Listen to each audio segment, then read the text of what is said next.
Right now, I'm taking Ashley to emergency surgery. Talking to her husband, it seems like she's been dealing with a lot of anxiety now that her eating habit is limited. And as a result, she may be abusing her pain medication.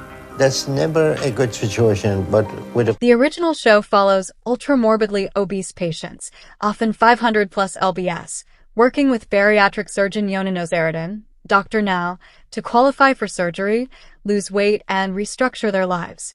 The WATN episodes pick up months or years later, showing if the patient stuck with the program, what hurdles they faced if they regained weight. Here are several recent highlights of what's happened with specific past participants. Preliminary autopsy revealed cause of death, congestive heart failure. She had been bedridden since June 2024, weighed about 705 pounds at time of death.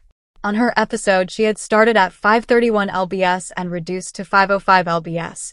But afterward, she reported severe health complications, mental health struggles, and inability to proceed with further surgery. Her death underscores how high the stakes are for cast members. Even after the show ends, risks remain serious. He now lives in Nashville, Tennessee with his wife Taylor, who supported him. He remains active musically, YouTube, Spotify, and on social media. This is a positive success story in WATN. Significant loss, maintain momentum, new chapter.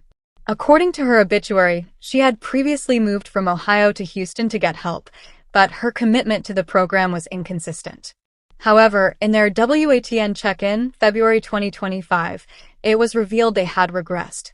Each had regained over 100 pounds, had a falling out, and additional life events, e.g., Chantel had a baby, disrupted their progress. Many cast members lose hundreds of pounds during or shortly after their original episode, but the burden is sustaining lifestyle change for years. The Oglesby siblings are a clear example of early success followed by backsliding. Dr. Now's program often emphasizes pre-surgery weight loss to prove commitment, because long-term follow-through is a major risk. Even after surgery or major weight loss, many face residual issues: loose skin, lymphedema, joint damage, heart issues. LaTonya's case shows that despite being on the show and achieving some results, her body was still under extreme strain and ultimately succumbed to heart failure. Losing weight is just one piece. Coping mechanisms, support systems, mental health, relationships all influence outcome. Participants who succeed long-term often show strong emotional support, new habits, sustainable frameworks. Brandon's story is one positive example. Not a fairy tale transformation. The presence of multiple participants who passed away, LaTonya, Angela, or regressed, Carlton/Chantel, show the stakes remain high. If you're catching up on the series, watch original episode, then the WATN follow-up to see full arc. Don't just look at weight loss numbers. Look for quality of life changes, mobility, relationships, mental health, comorbidities. Recognize signals of relapse or risk.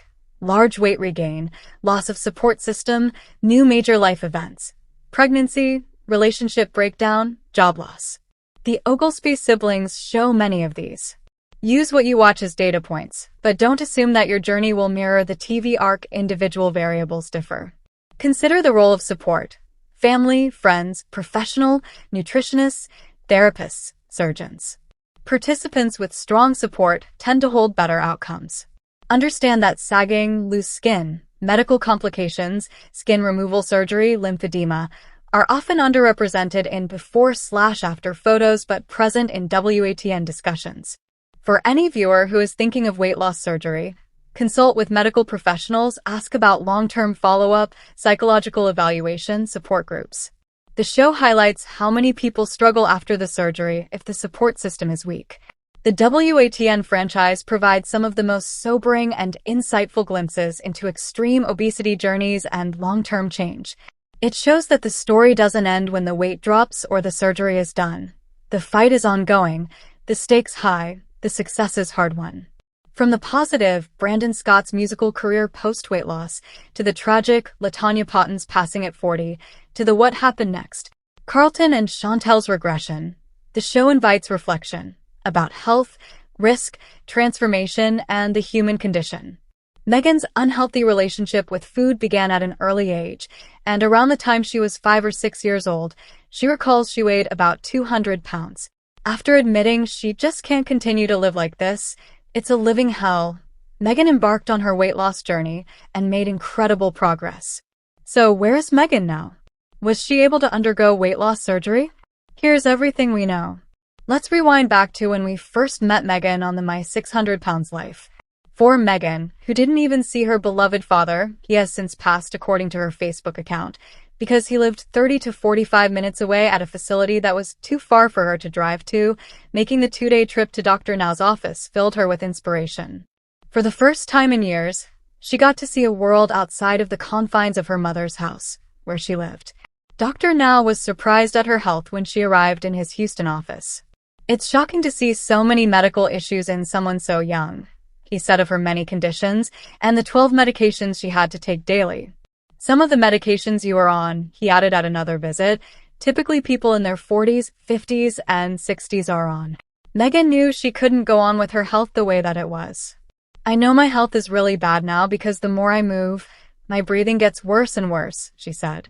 What's more, she always dreamed of having a career as a pediatric nurse, but her weight was keeping her from having any job where she had to be on her feet.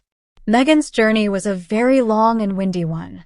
Slowly, she committed to taking responsibility for her food choices and managed to lose weight consistently, despite the fact that her mom wasn't changing her own unhealthy diet.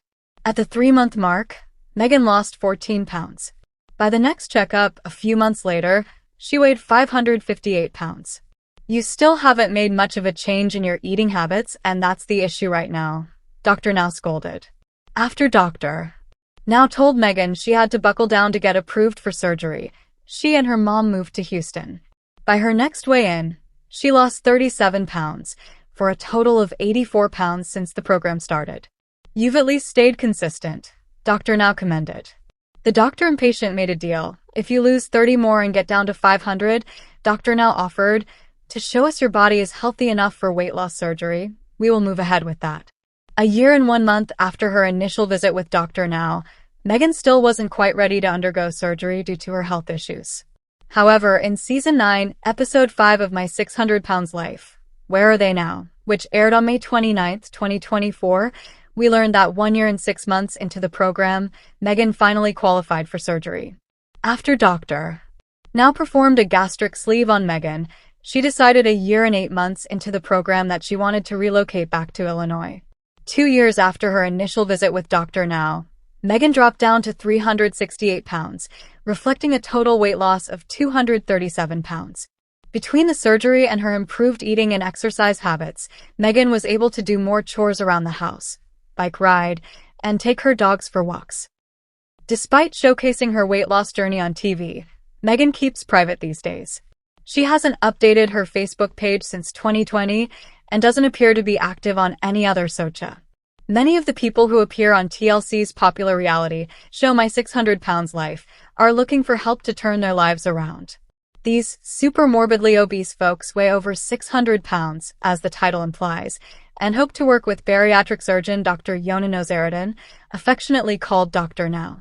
They often do whatever they can to move to Bel Air, Texas, and join his program to see if they qualify for a gastric bypass or sleeve gastrectomy. As all bariatric doctors will do, Dr. Now puts potential patients through their paces to see if they can lose some weight on their own and prove that they are willing to change their lifestyles to better their lives. Many of these people are unable to get help elsewhere, so Dr. Now can be a lifesaver. One such patient is Nicole Lewis, a 23-year-old Ohio mother of 2 who weighed over 700 pounds when she appeared on the show in Season 5. Perhaps most known for having to bathe outside in her backyard because she couldn't fit through her bathroom door, Nicole faced a painful and neglectful childhood. Her parents both struggled with drug addiction, and she already weighed 400 pounds when she was only 16 years old. Not all who appear on the show are successful, but fortunately, Nicole's story is a happier one. Let's look at her journey and where she is now. Each episode of TLC's long-running docuseries My 600 Pounds Life begins in the same fashion, with a grunt and a sigh. My 600 pounds. Life purports to be the standard reality television series, no different than The Real World or the Love and Hip Hop franchise, except the subjects of the camera's intense gaze are people who weigh more than 600 pounds and, in extreme cases, close to 1,000 pounds. Across both elements of the franchise, My 600 Pounds Life and My 600 Pounds Life, where are they now? We're introduced to people classified as morbidly obese, meaning they're 100 pounds or more above their ideal body weight, without regard for how that designation is used to stigmatize people. For 1 year, 2 years if they're featured on Where Are They Now? We follow each patient as they're guided through a weight loss program created by Dr. Nozaridan, a surgeon who behaves as if he's the Gordon Ramsay of weight loss. Nozaridan is known for being blunt and calling it being honest, acting in ways that can seem incredibly cruel and literally telling his patients they're one extra cheeseburger away from becoming immobile, if they're not already, and dropping dead. His high-protein, low-carb diet program, which encourages patients to consume 1,200 calories a day, is one of the few in the United States that focuses specifically on people for whom it's deemed too risky to have bariatric surgery because of their size. Dr. Now, as he's often called, requires his patients to lose a certain amount of weight before performing a gastric sleeve or full gastric bypass to ensure the surgery is as safe as possible and they have less chance of dying on the operating table. Over the course of 2 hours of television designed to humiliate, we follow each patient's journey, beginning with said fat person, who is identified by their first name, age, location, and approximate weight, typically struggling to get out of bed, use the bathroom, and shower. Sometimes the subject, not a person deserving of dignity, but a subject, can walk to the bathroom on their own. But often, a caretaker, their child, a neighbor, a romantic partner, a next-door neighbor, helps them sit up, helps them walk to a portable toilet, and then helps them into the shower. Sometimes, they have to literally shit in their beds because they've completely lost their ability to walk. Once they're in the shower, the only thing preventing their most intimate parts from being displayed is a small blur similar to the one TV shows use to cover a raised middle finger. Subjects who are able to shower treat us to a close-up, soap pouring over their body as they attempt to clean between every fold on their flesh because, as many of them say, their bodies may develop an infection if they're not immaculately clean. Once that's done, it's on to the most important thing, eating. The camera zooms in as the subject eats whole slabs of bacon, boxes of donuts, multiple pizzas, fast food, and more fast food. From the show's perspective, we have to see these subjects eating because that's the only way the disgust will really sink in. These are fat people.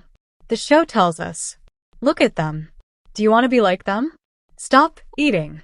It's at this point that the show fully loses itself to depravity. The subject details their entire life story from childhood, mostly focusing on how and why they've gained weight. The subjects were once, as they often put it, normal size, until something traumatic caused them to begin gaining weight. The show reserves between 3 and 5 minutes for them to document their worst experiences: incest, rape, the untimely death of a parent, being rejected for being transgender, and then conveniently tucks those tears away, because that trauma is deemed a distraction from the overall point of the show.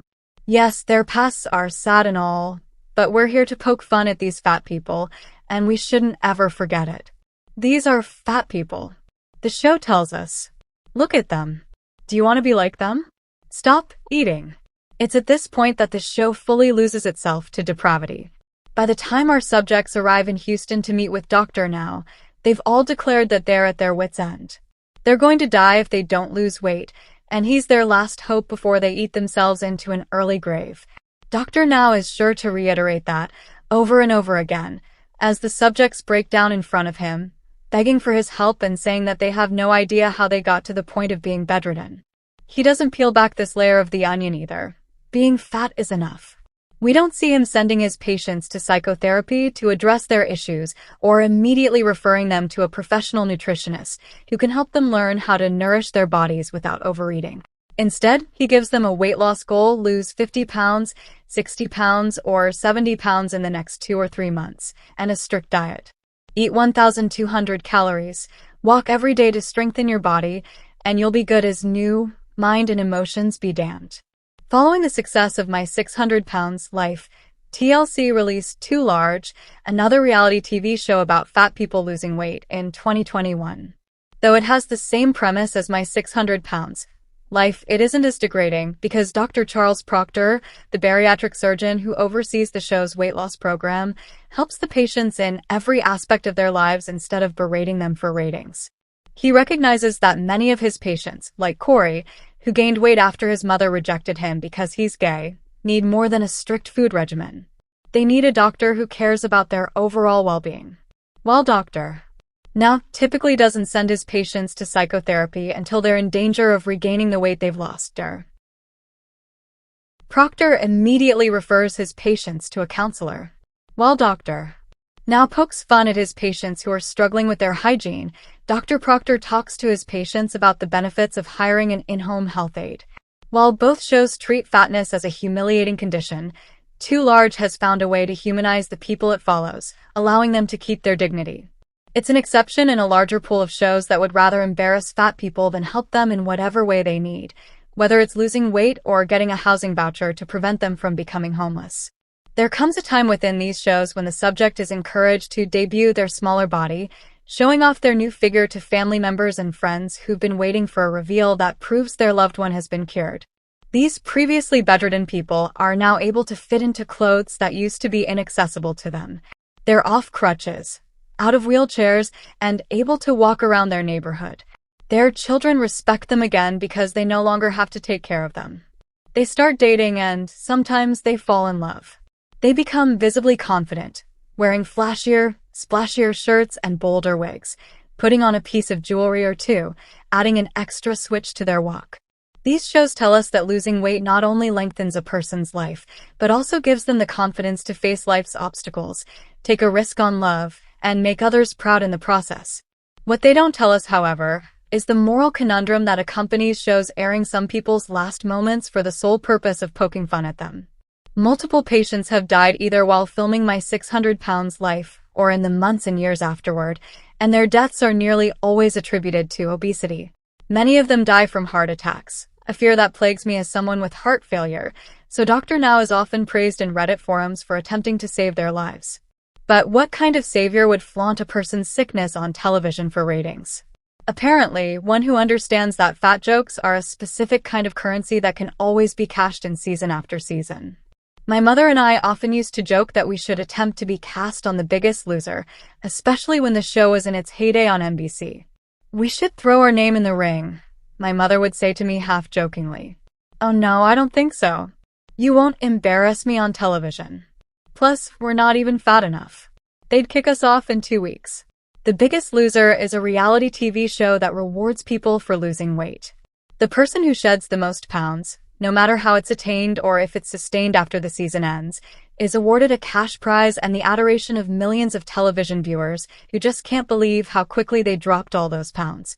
For several years, People magazine would dedicate a cover to debuting the svelte new body of each season's winner. During the show, each contestant would discuss how their weight was holding them back in various elements of their life, from their ability to find and retain gainful employment to their mental health. Once the number on that scale is lower, the world is suddenly more open than it has ever been before.